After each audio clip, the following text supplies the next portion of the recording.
Listen to Iron Maiden, baby, with me.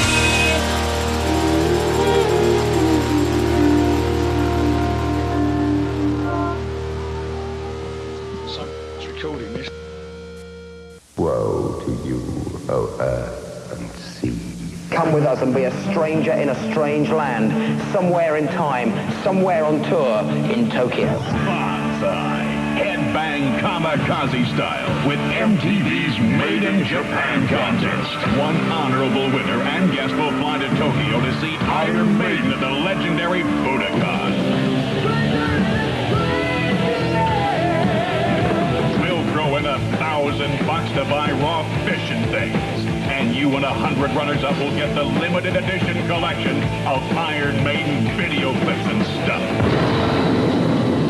Just send a postcard with your name, address, and phone number to MTV. Okay, now let's make an intro first. Welcome to Listen to Iron Maiden, baby. I'm Ash from South Wales. I'm Ante from New South Wales. Right. I wanted to play that because Maiden are coming to Japan, and I found that and I was laughing so much because there's so many. This guy, right, he starts off, coming to Tokyo. Okay, that's cool. Yeah. And then they're talking about live in the Budokan, which is cool. Yeah. But then, like, later on, Bruce is literally like, it's just a gym. These are the guys. He's like, you can eat raw fish and stuff. Buns. Like, it's like the most, like, just stick whatever Japanese thing you can in there. And I like the little vocal effects on it. Maiden. Yes. Very, very. Yeah, anytime I made on there to do that is really good. I thought it was fun, man. I love these old clips and stuff. And God, yeah, I'm still excited about. We got tickets to see Maiden next year in Japan, in Osaka, which is very exciting. That one was for Tokyo, win tickets for Tokyo, which is pretty cool. Anyway, mate, how are you? Oh yeah, I'm actually pretty good now, but a little bit hungover. What happened? Who hurt you? Oh no, nobody. What was his name? It was beer. Yes. What was his name? What was the beer's name? The beer's name. Oh, Sapporo. Oh, okay. Sapporo beer. Actually, you know what? I think Jack Black actually probably says it best. All right, look, here's the deal. I've got a hangover. Who knows what that means? Doesn't that mean you're drunk? No, it means I was drunk yesterday. It means you're an alcoholic. Are you still playing that down on the phone? You know, you can send it to me and I can play it for you. I know, it just came to me on the way, so... Sorry, guys, spontaneous. I do love School of Rock. School of Rock is awesome. I don't give a shit what anyone says. Oh, no, definitely. I fucking love it. Cello. It's a bass. I love almost all jazz. Do you like, I know people don't really like that much. I love it. The wrestling one, Nacho Libre. You know what? I haven't seen that one. Yeah, I love it. All right, So I'm putting that fun. one on the list. It's hilarious. What do you think of his music? Oh, Tenacious D? Yeah. I really like Tenacious D's first album. Yeah. And the one that was with the movie, I'm not a massive fan of because I like the first. I just love the humor of it. Yeah. And I don't know, something about the second one just didn't click with me. I still think there's good songs in it, but that definitely. first album is amazing. Yeah. And like Jesus Ranch and all those songs. Really good. Are you a fan? A bit of a fan, yeah. Look, when you just sit there and go, these are real songs. Yeah, yeah. Especially that first album, it is classic. I remember going into the music store when I was a kid to buy the album, and I was like, "Oh, can I have the new Tenacious D album?" And the guy was like, "Well, there's only one." Like, I was like, "Oh, for fuck's sake!" Oh, no, this is why that's why music shops fucking close down, because of the asshole people behind the counter who judge you for everything you fucking do. I'd rather buy from Amazon than fucking or stream music than listen to some twat judge me for fucking. They've only got one album. Still new. I know, just twats. You know, they're just twats. Like, it's funny because actually, where I'm from, my hometown, Bridgend in South Wales. Do you know Bullet for My Valentine? Yes, yeah. So they're from my hometown. And the singer Matt, he used to work in the local Virgin store. Yeah. And he would like, oh, that fucking greeby mosher cunt. He would work there. And then next thing we know, we're like, wait a minute. Hang on a sec. Oh, is that Moose from like, wait a minute, how the fuck did these guys get, wait a minute, like, because they were called Jeff Kill John before, they were like a local band. Okay. Yeah, and then they became Bullet for My Valentine, and they're on fucking, and then I couldn't believe that these lads from local, like literally a year older than us, whatever, That'd were be like strange, fucking, right? yeah, it was mad, it was really crazy, and we couldn't believe how. What was the name before? Jeff Killed John. Jeff Killed John. Yeah, much better name that they changed up. Yeah. What about where you're from? Is there any bands? You know what? No. Yeah. Not locally that I can think of. I see. There's been a lot of good metal band like Parkway Drive, Australian. Actually, I can think of one. Oh. And so the singer was actually a friend of our bass player's girlfriend. And we'll get to it, but I was at a party. You know, we're all there, and there was this guy looks a bit strange, and just talking to him and saying, "So what do you do?" "Oh, I'm in a band." "Oh, yeah, cool." And talking to him. Then I realized afterwards it was the Vines singer. Oh, the Vines. I love the Vines. Yeah. They're great. Yeah. He's an odd guy. Oh, I see. Yeah. So what do you mean odd? Just very, I don't know if he was either on something or just very awkward. Probably in on general. something. Yeah. Or a bit of both, but yeah. So yeah, there you go. The Vines is one I can good think band. of. I used to listen to them a lot. They were very good. Yeah.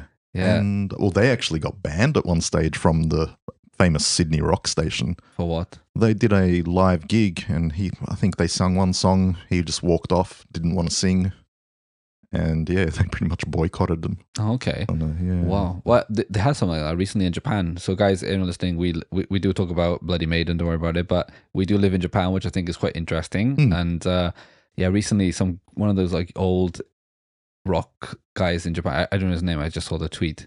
He just came out and was like, "Listen, I don't want to sing. I'm just going to talk," because they do a lot of talking. Open mic. Yeah, have you been to like a gig from a Japanese band? Oh my god, man, the culture here is so different, right? So there's a thing called like they'll play like 5 songs, and then they'll stop and like talk to the audience, or they'll have like on stage banter, with each other. And how long does banter go for? Too long.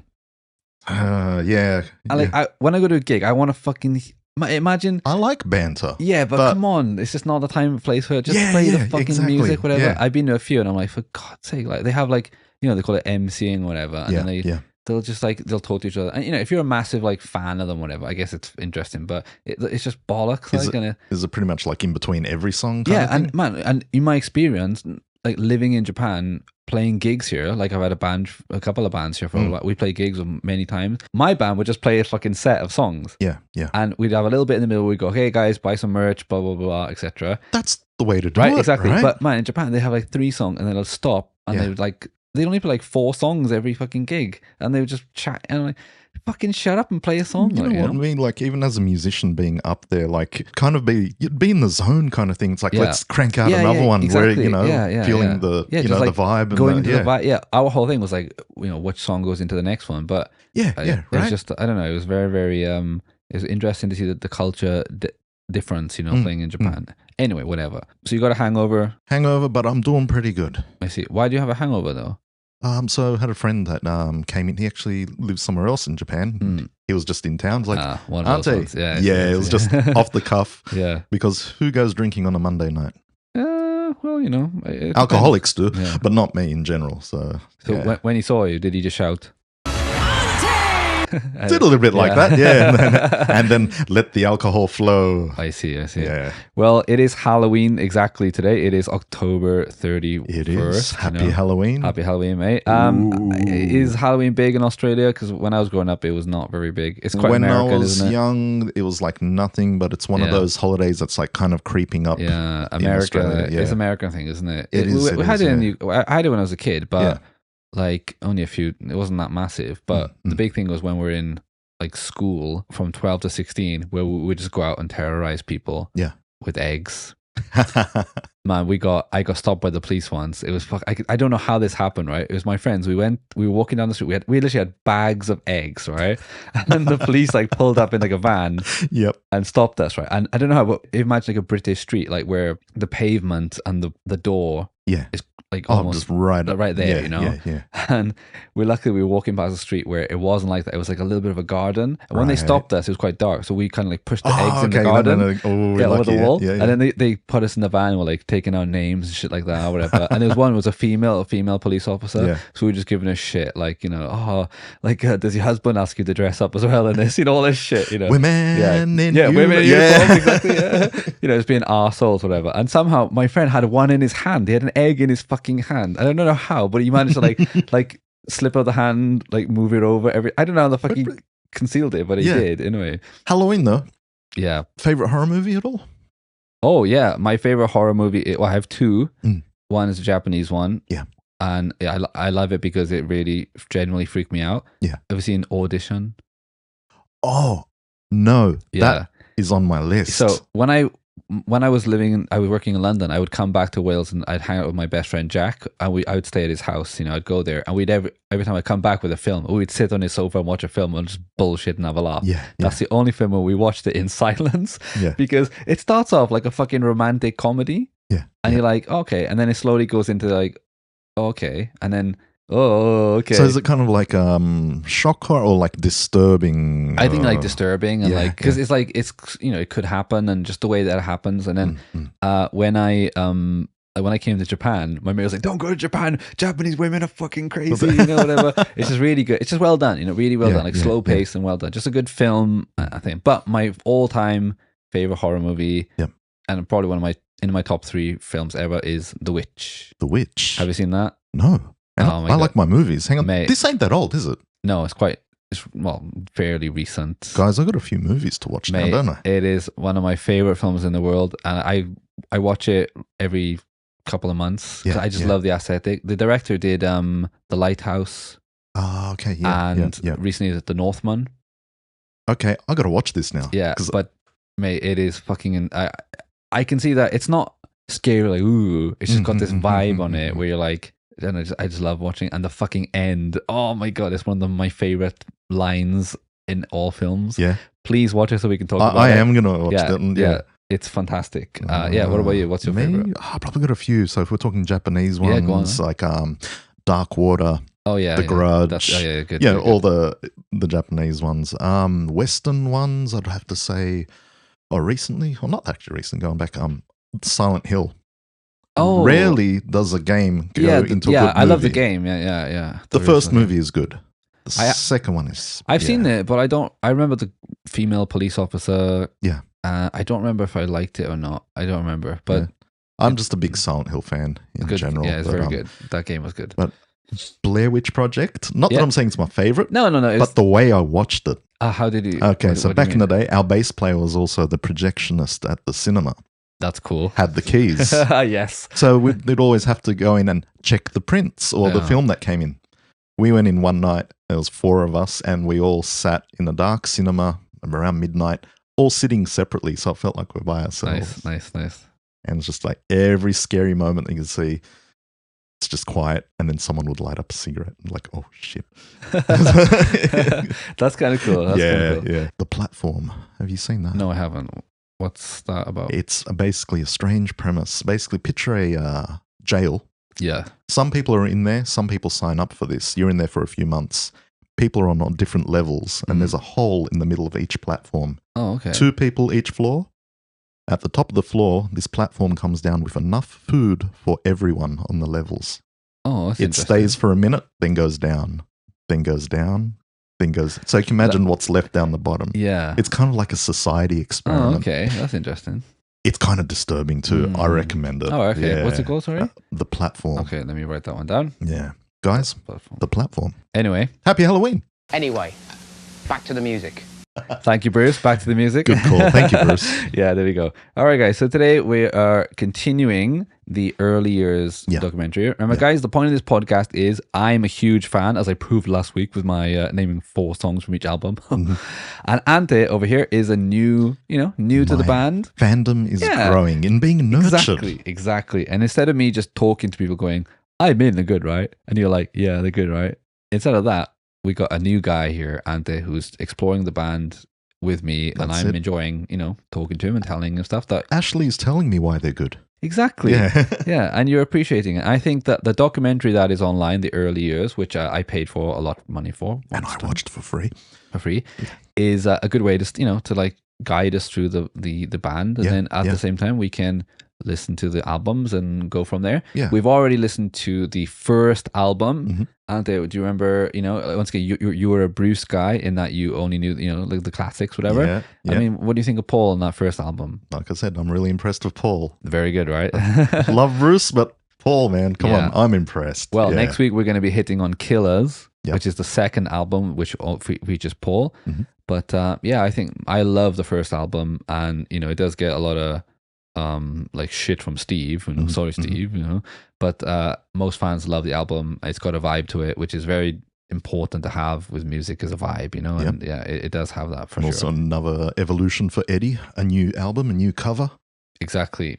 Yeah, I mean, even the live albums we listened to as well, just to go through those, you know, they were really, really good. You know, high energy. Even the demo is good. Yeah, yeah. You know, come on, most demos, your first demos are rubbish because the songs are not that good. Yeah, but for somehow, Steve had written these amazing songs on his first album. Gems on that one. Yeah, lucky. Anyway, so we left off, mate, with the band touring in the Green Goddess, and Doug Sampson, who was the drummer, you know, the guy who basically I was joking about that he would just just play through the the beat, whatever. I'm just joking, but yeah, nice guy. He's prominent in the documentary. Do you know what's weird though? This is a documentary, right, guys, where members who've been kicked out are freely on the documentary, being like, right. yeah, I got kicked out. Isn't that mad? Yeah. No, I like that. It is good, isn't it? The fact that they agreed and something. Yeah, okay, we're going to talk about it. Yeah, it's like, you know, even like, Dennis Stratton, who's in the band for 1 year, played on the first album, was very, very, very important to the music. He got asked to leave because of musical differences, whatever, and that he was not hanging out with the band, whatever. I still think he got a raw deal on that one. Yeah, right. He's a cool guy. Very cool guy. Yeah, very cool guy. But even he is like, you know, he's just totally open about it. Yeah, it was good. You know, I left, whatever. I'm like, fuck. Well, this is the thing. You see these guys on, and they're not really throwing any shade. Or no one's bitter. When you go to the members, like even Blaze, who's, you know, I mean, Blaze Bailey joined the band because Bruce quit. He did 2 albums which were really, really critically panned. Yeah. Then he was getting ready for the next album. Yeah. And Bruce comes back, and a lot of the songs Blaze was looking forward to recording then has Bruce singing them, and he has to listen to them. And he even says he cried listening to them, but even now he's super cool about it. He's cool about it. But you know what we can do. But fuck me, this is a band that is just a bunch of cool guys, right? Yeah, exactly. Anyway, so yeah, Doug, mate. So actually, I found a nice interview with Doug Sampson. He's quite, he's quite on YouTube. He seems like a nice guy, and he was on this YouTube channel called The Vinyl Guide Podcast, episode 28, if you want to check it out on YouTube. Basically, he says exactly the same as he did on the documentary. Yeah. But he did constantly mention that he was getting sick with the flu. That's what he was, he reluctantly left. Yeah. So that's what he was getting sick a lot. Yeah. That's what he couldn't put up with the touring because, if you got a flu, you got to carry on. And being a drummer, it is very physically demanding. It's not as easy. Exactly. Guitarists can get away with it sometimes. But vocalists and drummers... Nah, when you're down, you're down. Yeah, it is bad. But yeah, the interview is about 38 minutes, man. No shit talking at all. What a waste of time. What? I just wanted to hear him slam some of the band members. He doesn't talk about shit about anyone. Come on. Kept it clean. Yeah. Oh, he did. What he does mention in the interview though is that the Soundhouse tape vinyls, they didn't have enough covers for them. Okay. So they kind of like you'd get the disc and be like, we'll send it to you later. Yeah. And that's why a lot of collectors, there's like different papers of the Soundhouse tapes or whatever. So like, it's like, ooh, collectors love it, man. Are you a collector, mate? Are you? Not necessarily. I've never been a massive even one for vinyl, like I don't care what edition I can get. Me neither. Yeah. But for the freaks out there, it's like, there's 2 versions of the Soundhouse. I mean, I can get it, but it's just, it's not my thing. Me too. I understand what you mean. But yeah, it's pretty cool. But also, one of the old guitar players, Paul Cairns, has said that he played guitar on the Soundhouse tape demos, whatever. Yeah. But Doug doesn't mention him at all. Why the fuck you lying? Sorry, I'm not saying you're lying, but if no one mentioned you on there, so anyway, and if you really did do it, why are you commenting on YouTube videos about, I did play on it. For me, it's like, what's that expression? Doth protest too much? That's right. Yeah. That kind of thing. Yeah, I'm just joking. I mean, he seems like a nice guy. But like I said, I know this is funny, right? But I love Maiden so much. And even though there's so much rubbish, whatever, I have to talk. Any chance I have to be negative, I'm going to take it. Because otherwise, this is just going to be the... sucking on Maiden teeth. Yeah. I get milking the pure gold cow, which is, it's boring, all right? So yeah, I'm just joking, Paul Cairns. But if y'all listen to this, mate, why the fuck you lying? Why you always lying? Oh my God. Hey, Stop fucking lying. Hey, he can always contact us if he wants. Yeah, Paul, contact us at listentoironmaidenbaby@gmail.com. Anyone wants to email can, and we'll read it out because, yeah. And so what happens then is Doug has left and Dennis Stratton has come in. You know, we talked about him. He played in the first album, and he's only in the band for a year, but he's huge for the band, you know, in terms of helping Steve with the harmonies and all this other stuff. And he also brings in Clive Burr, who is the drummer. Let's check that out. They explained to me that they didn't have a drummer. And I bumped into Clive and I said, look, I've joined Maiden. They're looking for a drummer. Do you want to go, you know? I got the call from Maiden to come down, you know, and replace their old drummer. Basically, he just came down for an audition and he played Transylvania and a couple of other songs like that. I hadn't even learned them, you know, I just played along with them. There we go. Clive Burr, legend drummer, is in the band for 3 albums. Yeah. And little Porky Pie there. Did you hear what he said? I hadn't even learned them. Now, talking of, this is why I love YouTube, right? Yeah. I found a recent interview 5 months ago with Dennis Stratton on a channel by Mick Gegas on episode 4 interview. Fantastic interview with Dennis Stratton. Yeah. He's just talking about everything from the beginning of the band to when he left and his other bands later. Fantastic. Anyway, he says this. And Clive, I bumped into Clive over at the Fleece at Wanstead Flats. Yeah. And I said to him, I just joined the band. And was he interested? And he said, yeah. So I took Clive over, cheated a little bit because as we were driving over in the little mini I had at the time, I put the cassette on of the Soundhouse tapes, so he gave Clive an idea of how the songs were. So when he got to the studio, he played, and they went, he picked that up pretty quick, but he'd already heard the songs in the car. Yeah. So he was a little bit in front of anyone else they tried, you know. Good call. Why the fuck you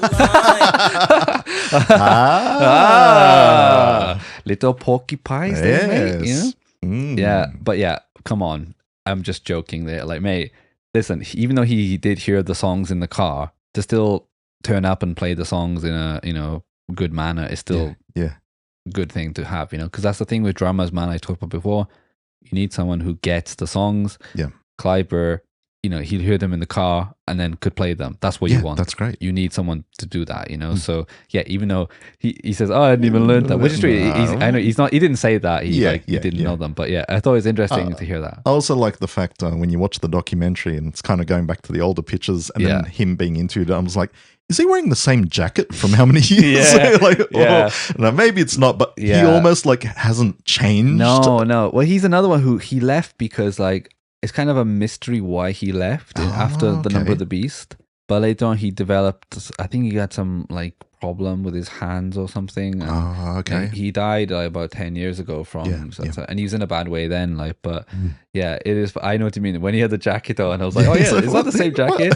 Like, I'm not saying he's living in the past, whatever, but like he wears the jacket so people recognize him. Maybe. You know what? If you have a good genuine leather jacket, you can wear them for decades. Yeah, anyway, that's true. So. But it's like with like pro wrestlers, like older ones.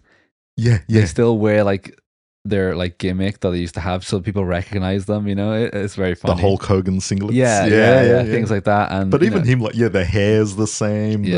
I mean, you got a brand, you got to keep it and try to capitalize on as much as you can. You know, because you know, think about Dennis Stratton. He was only in the band for 1 year, and he's lived off that year for his entire life because everyone knows him as the guy from the first album. And you know, and Clive Burr, people still now go, oh, which Clive Burr was still in the band, you know, because Nico bloody overplays or whatever and shit like that. And you know, the drums in the first 3 albums, this one, Killers and Number of the Beast, have got Clive's signature, and come on, they're fucking awesome. He's a good drummer, really good. Anyway, but yeah, Dennis, man, he deserves a lot of recognition for what he did. The band is solid. Yes. And they've just quit their jobs, making much money, but that's the sacrifice. That's it. Working day jobs at a time, and then we would go off and do these pub gigs, drive 200 miles and come back, go to work the next morning. So signing with a label actually meant you could pack in your day job. And then when we did sort of go pro as such, we was earning less money than we was in the day jobs because we, you know, Webb was really tight with the purse strings, as he always is. I think we were on like 30 quid a week or something stupid. Yeah, I mean, you know, grinding, doing the hard yards. Yeah, you got to like prove that you can do it first, man. That's it. So, Andy, day jobs. Let's talk about some of your day jobs you've ever had. Day jobs. What you mean? Like they haven't really been that good, have they? Back in the day, tell me some jobs you've had. Okay, my first favorite job. Actually, that's not a day job, but it was a part-time job. I used to clean planes on the weekend, and that was good because they paid me in flight lessons.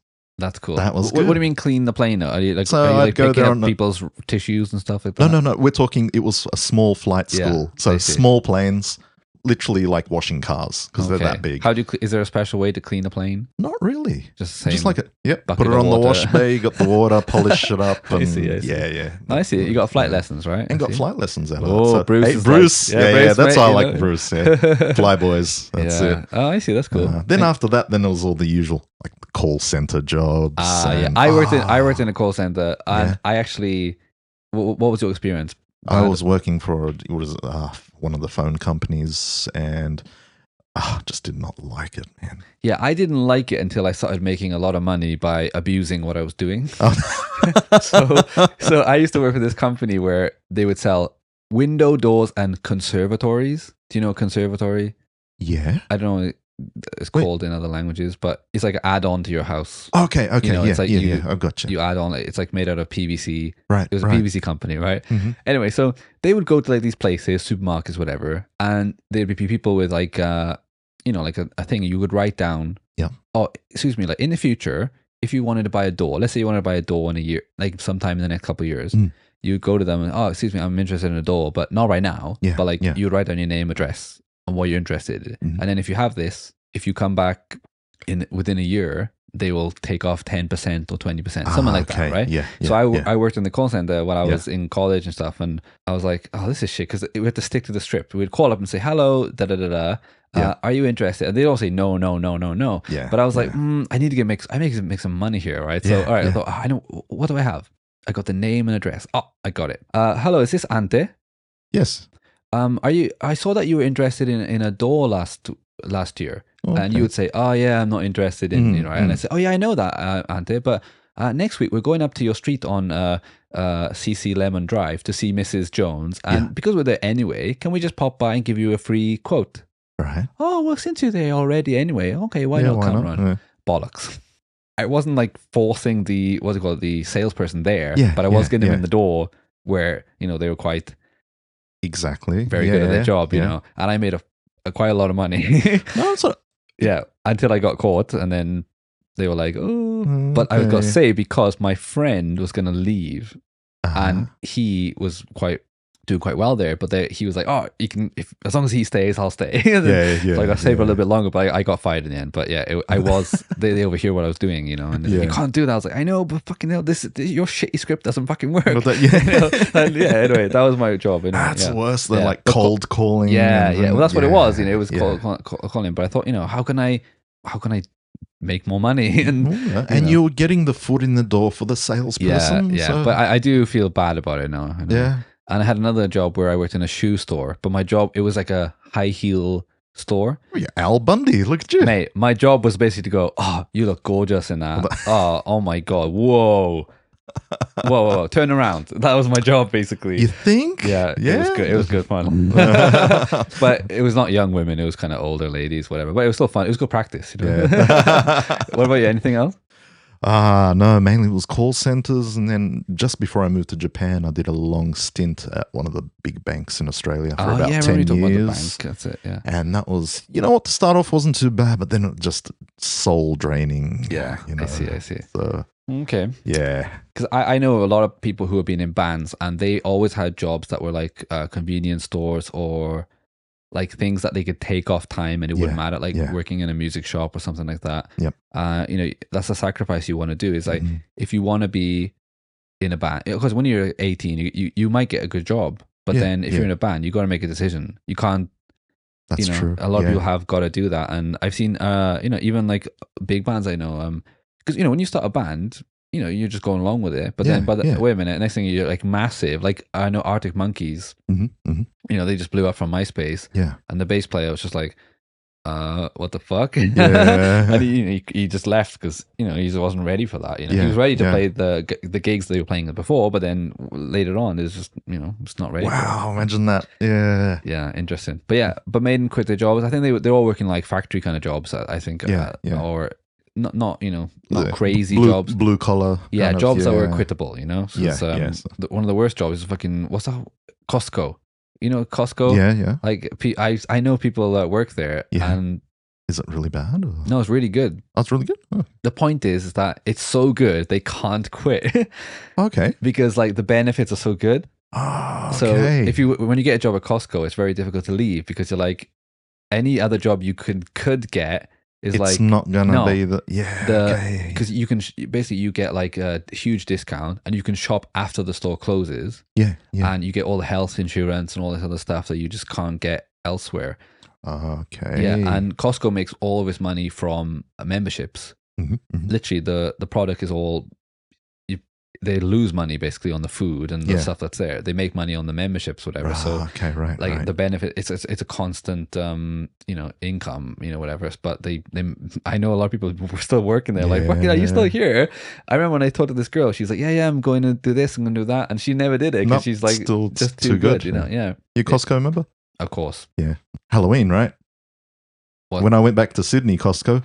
They sell coffins. What? No way. Yeah, I literally took a photo just to show people back in Japan. No way. Well, first of all, they're like, what is that? What is that box? It's like, it's a coffin. What's a coffin? Because, it's a little bit different. Yeah, they burn everyone here. They freak the hell out of me. It's like, what the coffins here? Yeah. Oh, man, I didn't know that. You know the great gravestones here in Japan, you know, the ancestor graves? Yeah. They got all fucking bones in them. I didn't. That freaked me out. I recently saw my wife's grandfather. a few months back. I know, right? I know. In the jar. I thought they were just like pouring the ashes in like a pot or something. But then no, there's bits. Yeah, there's like bones in it. I was like, oh my god. This is so for freaky. anyone that doesn't really know, it's like after the body's cremated. So I've done this about twice now. The family goes in, and it's not just ash. There's bones and bits. Yeah, bits of them. And basically, you put the bones in the jar in the order of like a person standing. Oh, okay. So like feet Yeah. or the lower bones would be down the bottom all the way to the top, like a cranium skull piece would be at the top, because you don't want the person upside down in the jar kind of thing. Yeah, it's quite interesting. odd, isn't it? Yeah. Very different, you know, but body in a box. Different cultures. That's crazy, crazy. Anyway, back to the music. That's good. That's a good one, right? I quite like that one. I'm getting to like this heavy metal stuff. Yeah. So Bruce, man, he was on Headbangers Ball, so there's tons of like clips of him saying funny shit, and I love that one. I'm getting to like this heavy metal stuff. Oh, me too. Me too. Like Are you? Oh yes. Yeah. Okay. I didn't know they had fucking coffins in it. Jesus Christ. Okay, so so apparently the production is shit, isn't it, on the first album? That's what they said. Steve says that, and he goes on about... I mean, I think the songs are on it are really strong. I mean, because in a way, I suppose you could argue it's probably like a best of the 4 years before that, in a way. But, you know, I was never really happy with the production. Beethoven could have done a better job, and he was deaf for how long? I always felt that the guitars weren't heavy enough. Do you know, I really honestly can't remember how we came up with Will.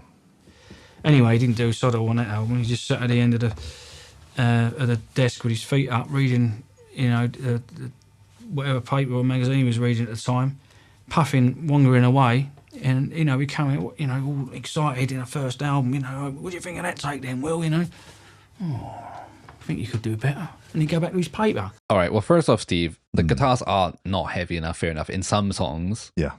But it sounds amazing, mate. Yeah. You don't know what you're talking about. Will Malone's a legend. Because if you look at what we listen to, the demos, Soundhouse tapes, Metal for Mothers, all right? Compared to the album, it's night and day. Yeah. The album sounds professional, tight, well produced, and Will Malone was in charge, mate. So get off his back. He did a fucking good job. Yep. I'm with you on that one. definitely. I would say that the bass is a little bit quieter on the first album compared to the other albums, and I think that's a good thing too. No wonder he fucking hates him. Nudging that volume up. Yeah, Steve, can you turn the bass down? What, you fucking what? You had a vendetta against him. Anyway, Dennis Stratton takes out a lot of the vocal harmonies and shit like that from Phantom of the Opera. They don't like it, but man, when Bruce comes in, right, he does this thing where he does a chorus and he sings a high and a low. Right. Yeah. It's not really harmony as such. It's more just one's high and one's low, and there's another harmony, and it sounds amazing. Ace is high, for example. Oh yeah.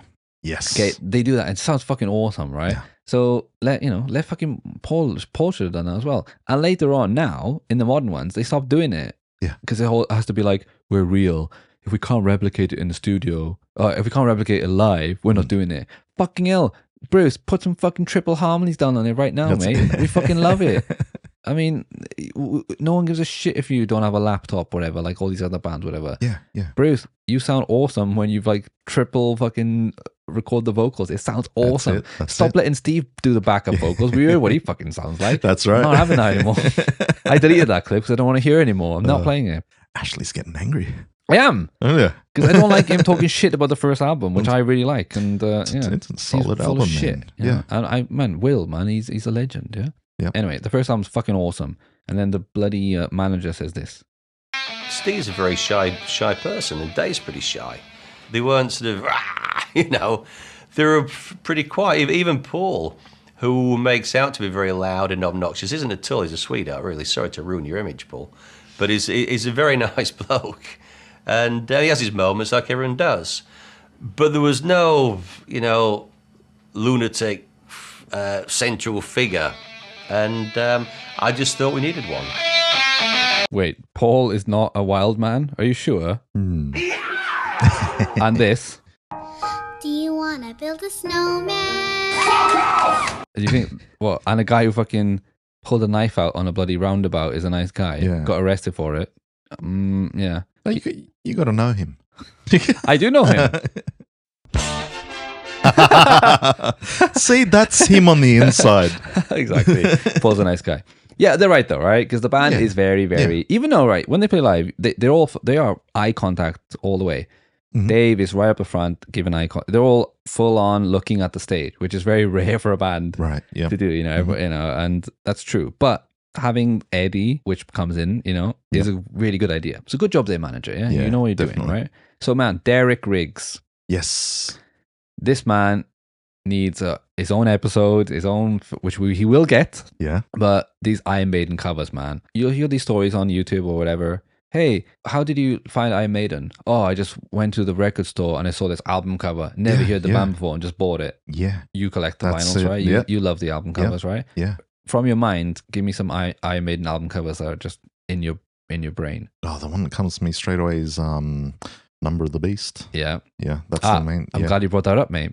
Because Number of the Beast, right, is Derek Riggs a couple of years ago, he had a blog online, and it's kind of hard to get. He kind of deleted it, but it's still available through a time machine. Okay. And we'll do a full episode on it because, right, now he doesn't do any work with the band. Yeah. They basically broke up because the band is like, hey, we need something on Monday. It's Friday. Yeah, we need it right now. And he just got tired of that. Yeah. But even at this stage, he fucking hated the band, basically, because he basically has this website where he uploads all these images from the band, whatever, and he writes a little blog about it, and he's always dripping them, right? So here's a good one, right? This is about the Number of the Beast, right? Yeah. Album cover. I finally got a copy good enough to work on. So he says the colors have never been right on any released version. The ones that we see, the colors just not correct every time, right? So we'll see the real one later in the future. The printers always got the colors wrong. Every time the paints faded as well. So now even the original is a bit colorless. I put it back to what it looked like when I painted it. So he basically edited it. Now he does a lot of digital art and stuff like that, which is cool. He's still doing it, right? We used to have a horrible time with printers back in the 1980s. They never got the colors right on about half of what we did. This may be the first time that some of you have ever seen it in color. The devil figure was supposed to be deformed and twisted looking, but I didn't have enough time to work it out. So it just looks like bad anatomy instead. This was done in a rush over a weekend. 2 days and nights without sleep. This is the Number of the Beast cover. The whole cover? 2 days and nights without sleep for the Number of the Beast for a single cover. This was supposed to be for the single. Okay. But then when the manager saw it, he kept it for the album and had me do another one for the single, right? Now, he doesn't say anything quite against the band in that one, but I'm saving that for a future episode because he says some funny stuff about Bruce, which is like about his like, oh, this makes sense. Well, oh, that's right. The song is about is a devil on a cliff, and the song is about bloody Indians. Oh, that makes sense. Whatever, shit like that, right? And but he deserves a massive, massive credit for the band's success, right? Definitely, man. Those covers are like iconic. I would say all the classic albums that people think of was done by him. Like we were talking, like how many episodes ago, before I was even listening to Iron Maiden, I still knew about Eddie. I knew the covers. And it's a great job, man. If you can pull that off. He's brilliant, isn't he? I mean, they chose that first album cover, Eddie waiting for the bus. And he, Derek is like, I don't know. He's like so important to the band. Yeah. And you'll hear like every time they ask him, it's like everything that's classic was done in like 2 days. Like they're rushing everything, like fucking hell, man, give him some time, whatever. And when he does get some time, he does like amazing shit. And like I understand, there's deadlines, whatever, but mate, give him a fucking heads up. Like, it was just way too much. Anyway, so they find the first album cover, and then he says this. The idea of Eddie. It came from an idea for a punk album, which I worked out from a head which I saw stuck on a Vietnamese tank, supposedly an American's head. But I'm suspicious about this. I think it was a ploy by the American government to gain sympathy. Gain sympathy? Have you seen Rambo? They fucking cut his chest like a piece of sashimi, for God's sake. Exactly. Yeah, but his laugh though. He's one of those laughs. He's a little bit of an eccentric artist. Yeah. I've got a terrible laugh though. Like my proper laugh is really bad. Really? Yeah. You've been hiding it. Yeah, because I don't, properly laughing. I don't know. When I really laugh, it's just like, oh god. When I hear it back, I'm like, for God's sake. I haven't listened to it was the last few podcasts too, and I've sometimes laughed. Even I cringe at mine. I'm like, oh yeah. It's like my old my teacher who used to teach us sound design for like videos and shit like that, whatever. He'd always call me Beavis or something, or Butthead, one of those guys. That's mean, man. The way I laugh, he's like, Beavis, shut up. I'm like, I do sound like him, but one of those laughs. Talking about that though, man, and we haven't touched on it yet, which is actually a big part of band, is the military historical spine of the band. Right. Are you into military history? I'm dabbling in a bit of history every now and then. You like planes, right? I mean, love planes, especially love the World War II. There we go. I love old planes. Yeah, World War II was a sexy war. Yeah. I mean, you got Hitler, you got Stalin, you got all these characters, and it's just sexy. Yeah, it's sexy. Yeah.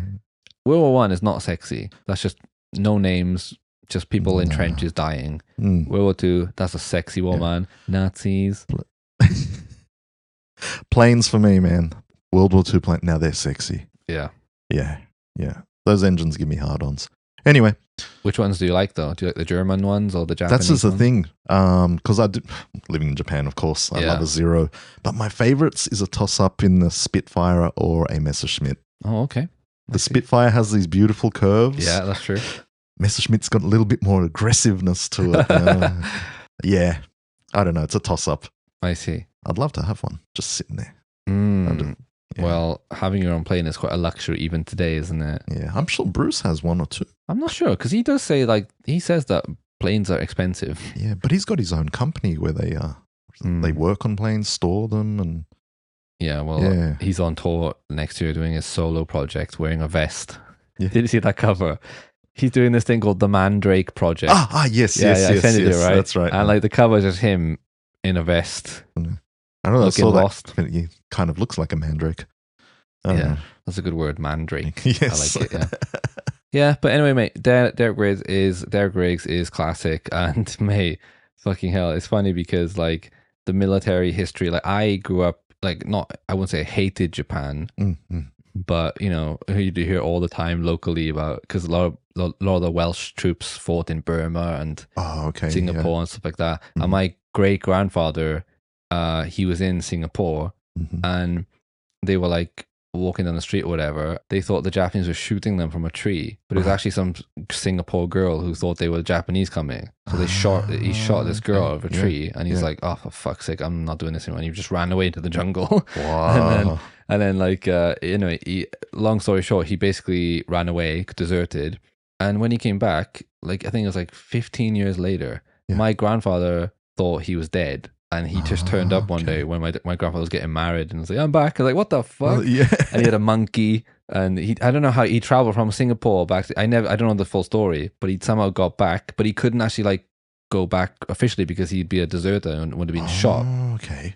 And he said that he'd met some Japanese soldiers hiding in the jungle as well. Yeah. And they kind of bummed up and ate rats and stuff for a couple of weeks. And then my grandfather was like, "Oh my God, that's amazing." And he somehow got interested in Japan. Yeah. And then that's why he'd always watch Japanese movies and shit like that. And that's when I got interested in it. Yeah. But yeah, it was a crazy story. I don't know the exact details of it, but I know that. But then I go to my other grandfather, who like Scottish guy, like fucking nips. I'm not buying a nip car. I'm like, oh my God, I didn't know what that means, like, but yeah. I remember, was it my wife's grandfather, who he's passed away a few months now. Yeah. But I remember him telling a story of World War II story where he was on a boat as I don't know now, was he a sailor or something at the time, which got blown up, and he survived floating on a piece of debris. It's mad. It's like, I know, it is mad. What? Some of these stories that come out. Because we live in Hiroshima, right? And I've literally met people who like survived the bomb and shit. Yeah. And they were like, and they're like, no, my sister and my mother all were dead, and I survived as a baby. And I'm like, see any good movies recently? I'm like, what do we talk about next? Like, it's fucking mad. Right, like, yeah. Yeah, it's really weird, isn't it? Anyway, back to the music. Thanks, Bruce. He's working hard tonight, isn't he? Yeah, thank you, Bruce. Yeah. Well, this is the Listen to Iron Maiden Baby podcast. That baby is important. It is. It's like, it is not Wheatus. Wheatus. I was thinking more of Austin Powers. Yeah, baby. I was just thinking, just don't drop the baby. Don't. And don't shake babies too. That's right. People do those things, shaking them and dropping them. Mm-hmm. Ever see someone like when they do like throwing the kids up in the air as a joke? I always think, fucking hell.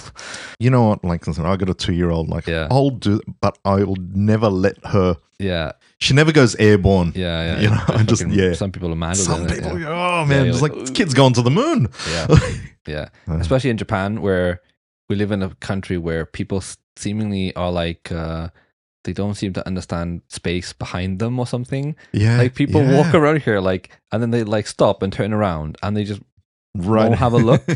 It's like if I was walking straight, right? And then in a mall and I need to go back. I would stop, look behind me first before I start walking. Right. But it does not happen here at all, And people on bicycles ride around like there's no danger at all. So when like fucking hell, like, it's mental, yeah. I love Japan, but fucking hell, sometimes. Anyway, Yeah, back to the music.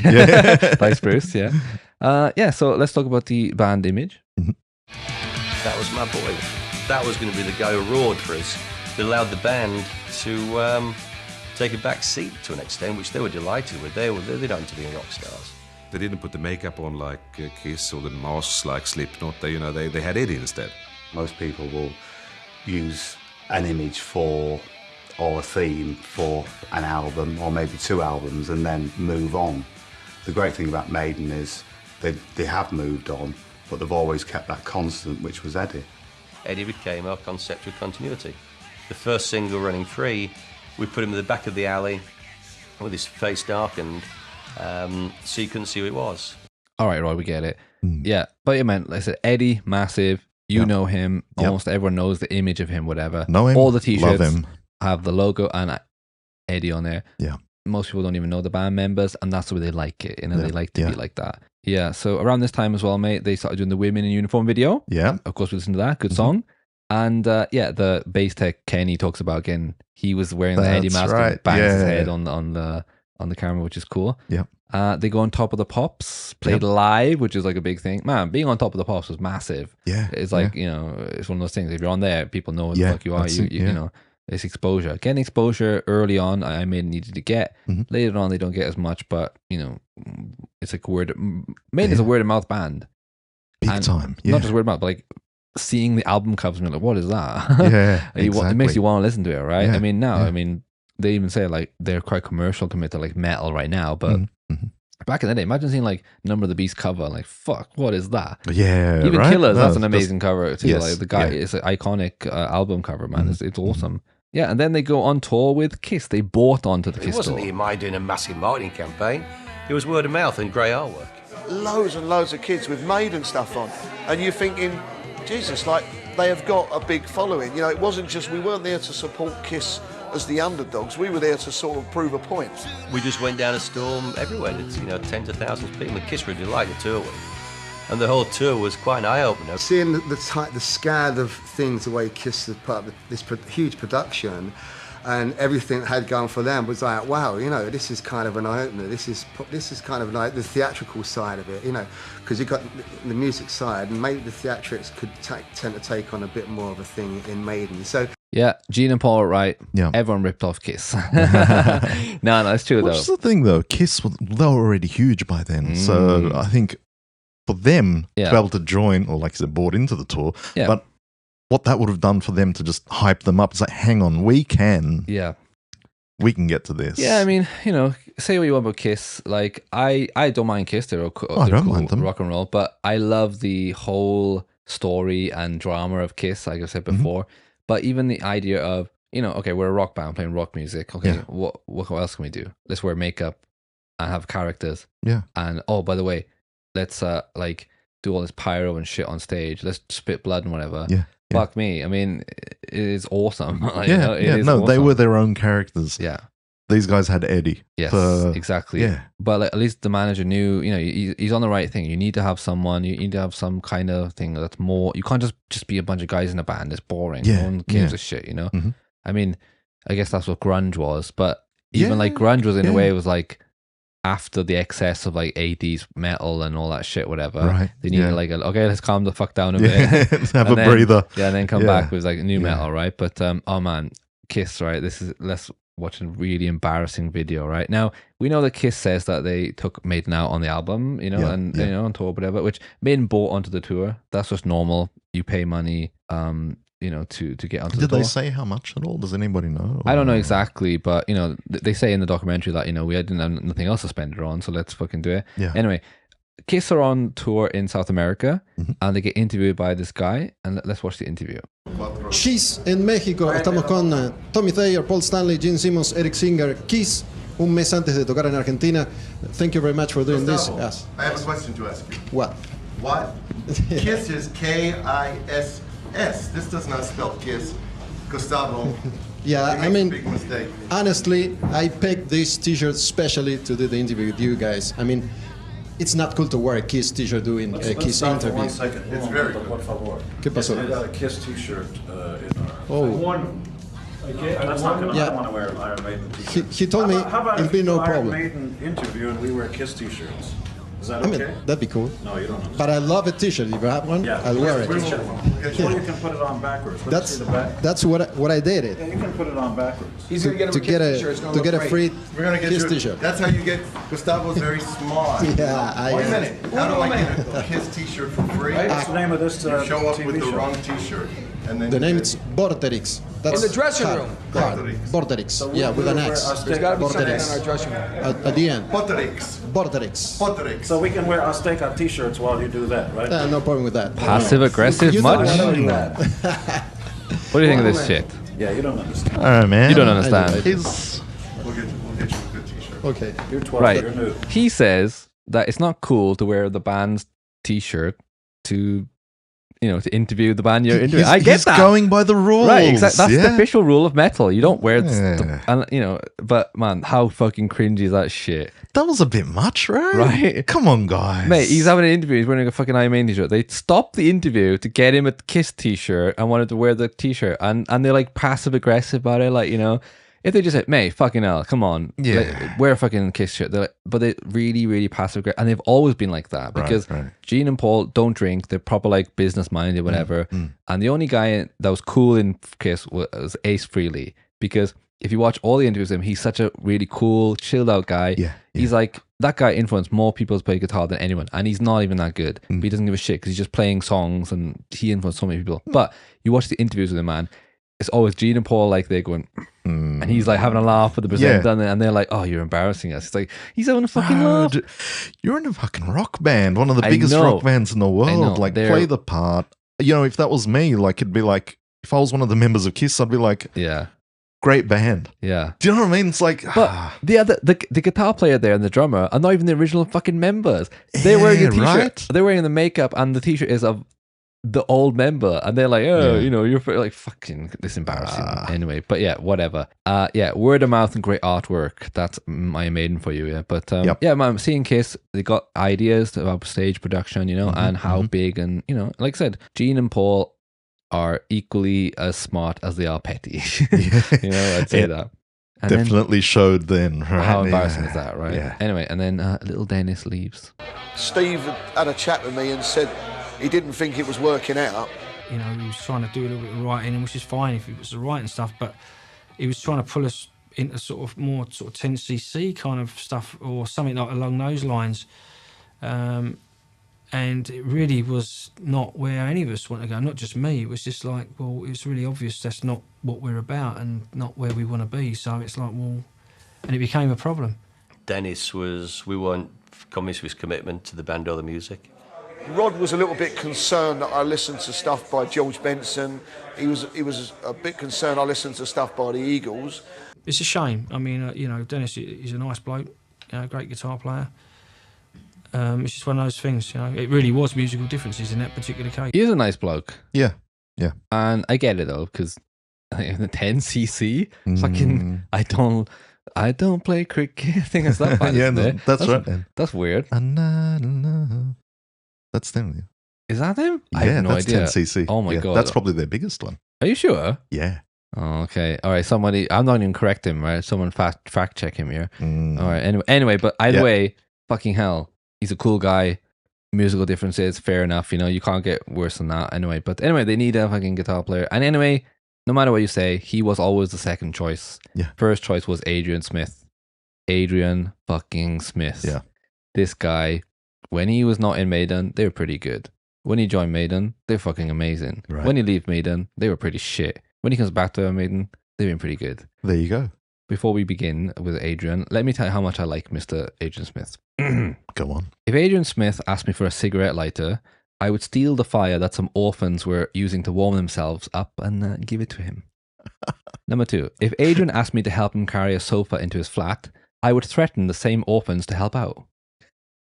Number 3, if Adrian told me the Earth was flat, I would kill every scientist in the world to make sure that nobody was able to contest it, or threaten the orphans to do it. Number 4, if Adrian told me to stop being mean to the orphans, I would. I hope he does, man. I feel sorry for these orphans. I'm so sorry, guys. Yeah. We wanted Adrian in the first place, but he was too tied up with Urchin. So when Dennis went, we managed to get a decision out of Adrian. I'd just been around, I think about the West End now, hawking a tape around, trying to get people to listen to it. And I was walking along feeling pretty dejected, actually. And I just happened to bump into Steve and Dave, and they said, well, you know, what are you doing? I said, well, not much. You know, things were kind of hitting the skids a bit. And they said, well, we might be looking for someone. Would you be interested? And I said, well, yep. There we go. So we will dive into, Adrian deserves his own episode, a whole series basically. But he was in a band called Urchin, which was his band. And yeah, you know, he'd been doing it with Dave early on. Dave left to do other stuff. Adrian kept it going. Mate, I respect that, right? Yeah. Doing your own thing, wanting to make it with your own songs. And you'll learn that later, because Adrian basically writes his own songs within the bands, and Steve writes his own songs, and they're both equally as good, you know, with Bruce singing them. Yeah. Urchin, have you heard any of this stuff? Yeah. Well, like I said, we'll dive into that later. Yeah, but it's not bad, you know. It's not bad. Actually, one of the songs from Urchin gets used on the next album. The next album on Number of the Beast. Okay. And it's a really good song. And yeah, it's one of those things where Adrian would just like record his stuff, whatever, show Steve. Yeah. No, I think what happened was Steve had seen him playing this song years and years ago. Yeah. And then he's like, "Oh, remember that song you played?" And he's like, "Yeah, let's do that," kind of thing, you know. And it became a really good song. But yeah, Urchin, he's good, man, and he's a good singer too, man. He's really a good singer. Yeah, he does, you know, a lot of the backing vocals. Him and Bruce together were really well, and but you know, it makes sense. They always wanted him, but he was a guy that was, you know, he could have been in his own band, and he was good in his own band. Yeah. But I don't know. I guess he's missing something, which when he did his solo stuff later on, it never really got anywhere. And okay, yeah. but when he's in Iron Maiden, he just he puts the band up there to the top, man. I love the guy. He's amazing, and his soloing style too is like the difference between the solos is that. Like Adrian has got like quite a like he can replicate it every time. Oh, okay. Like he like plans out the solo. Yeah. Where Dave is just using that legato. Okay, what just mucking around on certain scales? If anyone doesn't know, like because you know if you're not a guitar player, Dave does this thing called it's called legato, which basically sounds like this. Yeah, that part on guitar where he's just really really fast, like going up and down. That's Dave's speciality, and you know it's Dave when you hear like. When you hear that's Dave, and then it'll be a random bunch of stuff, and then it'll end somewhere. But he basically can't replicate every time. But it doesn't matter because Dave's all about feel, and Adrian is more about keep it there. And then later on, Yannick Gers joins, and he's like in the middle of that. Like Yannick Gers, you're like fucking hell, is that even in key sometimes? But he really goes too far sometimes. But by this time, though, Maiden were a pretty big name, so of course he would be interested, right?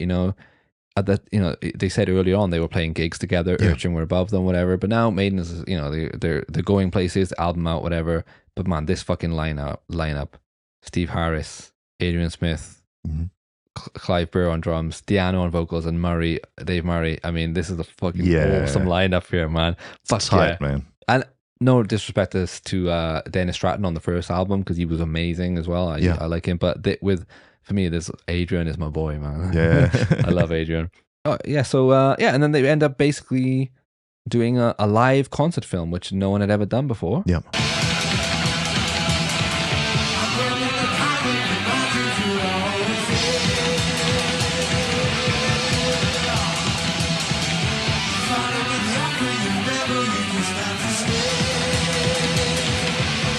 Yeah, so that's an album and a video. I could only find like only half of the video on YouTube. It's really good though. Yeah. But yeah, it's fucking how fast was that though? That's really I love that song, but yeah, it's really good. Yeah. The cover is like a green and red Eddie jumping at the fans. Really, really cool. Yeah. But the track list was the intro, which was Ides of March, which is the intro to the next album. Okay. Yeah. Instrumental. Then Wrathchild. Yep. Which is on the next album, but we heard it on the Metal from Others. Yep. Killers, which is only on the next album. You haven't heard that yet, but Remember Tomorrow, Transylvania, Phantom of the Opera, and Iron Maiden. So there's only one song on there which you haven't heard yet, probably. But fucking awesome. Some tracks from Killers, which is really, really cool. And man, playing in a venue that they said that they used to go to watch other bands, and now they're playing on that venue. That is awesome. Yeah, that is really, really cool. That would feel great, man. Right. Yeah, it's like yes. Look at us, we've done it. Yeah. It's like it's weird. Like you have a vision, your idea. I want to do that, and then when you get there, it must be fantastic. Yeah. And man, in this video too. I mean, can you hear something? Listen to this. Yeah. The guitars are louder than the bass. Finally.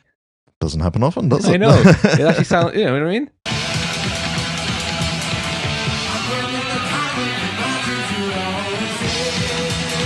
I can hear the bass, but for me, that's a volume. That's a good balance. Yeah. How I it like should that. be. Yeah. I like Steve Harris. Of course, I like Steve Harris. But come on, turn the bass down a little bit, please. Anyway, so we're approaching album number 2, mate. All right, which is Killers, and it says first album is almost too easy. You've got all the material. You spent your life writing it. Second album, you've got a couple of months to get together and get in the studio, and suddenly you're under pressure. Well, yeah, but they already had these songs already, mate. So what the fuck are you talking about? The first album and the second album is like, well, Dennis Stratton said in an interview that all the songs were ready to go. I think there was only like one song which I'd added to it. I'm not sure which one it was, but okay. So the first two albums are already done, basically. They're already ready to go. So what? There's no pressure. The pressure is the next album. Number of the Beast is the album where they have zero. And Steve is like, Adrian, remember that song you played 10 years ago? Can we use that? That's where they are. Yeah. These two albums are not in that at all. These are 4 years previously, the songs that they written and learned, playing on this album. So it's just them going really and refining what Pretty they already much, had. Yeah, refining it, and with a a guitar player who's, I don't know, as I would say better, but just I would say great guitar player. Well, he's played once or twice, yeah. Yeah, Adrian's on it, and it sounds very good. And they've also got the producer that they wanted, and which we'll get into in the next episode. Mhm. So we will talk about Killers next time. And I'm looking forward to it. Yeah. I'm excited for this album because this is a very, very, very controversial album in that it's a Marmite album. You either love it or you hate it. I gotcha. Vegemite. Sorry. Yeah, sorry, for us it's Vegemite. Vegemite Yeah, album. yeah. You either love it or you hate it, kind of thing. Anyway, so if you'd like to contact us, please email us at listentoironmaidenbabyg@gmail.com. Yep. Instagram, all that shit, whatever links are all there. Mhm. Just give us a comment. Anything that we've talked about, fucking 10cc. If you want to correct Ante if he's right or not, let us know. If I'm wrong, humble me. Chip in, guys. We want to hear from you. Yeah? And so this is, I think we're like past 10 episodes now, which is cool. Are we? Yeah. Hey. Anyway, so happy Halloween, and we'll find you Happy next Halloween, time with guys. Killers. Hey. So I hope you've enjoyed listening to Iron Maiden. Who are they? A 5-piece heavy metal band from the East End. Catch you next time. See you guys.